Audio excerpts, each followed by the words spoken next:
Kasus positif COVID-19 di Aceh terus meningkat pasca Lebaran Idul Fitri.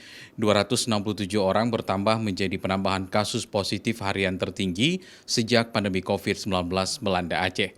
Sedangkan jumlah kasus terkonfirmasi positif hingga kini di Aceh mencapai 13.848 orang. Dari 267 kasus harian, warga Kota Banda Aceh terbanyak terkonfirmasi positif, yaitu 66 orang, Kabupaten Pidi sebanyak 53 orang, Aceh Besar sebanyak 36 orang, Pidi Jaya 25 orang, serta Lok Semawe 19 orang.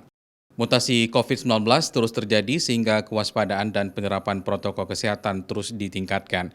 Apalagi saat ini meskipun belum adanya laporan di Aceh, sebanyak 9 varian baru virus corona telah ditemukan. Di samping memang mutasi terjadi terus-menerus. Kemarin saya komunikasi dengan Dirjen Penyakit Menular Kementerian Kesehatan, ada 9 varian yang sudah ditemukan dan itu sudah ada di Indonesia, bahkan sudah terjadi transmisi lokal. Kalau orang yang sudah pernah terkena COVID-19 akan terjadi imunitas alami selama 3 bulan. Tetapi faktanya tidak demikian dan riset sedang terus berlangsung. Penerapan protokol kesehatan menjadi salah satu upaya dini pemutusan mata rantai COVID-19.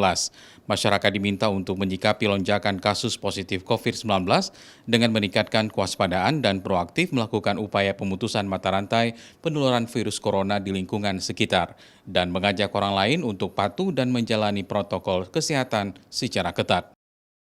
Syahril Mustajab, Kompas TV, Banda Aceh.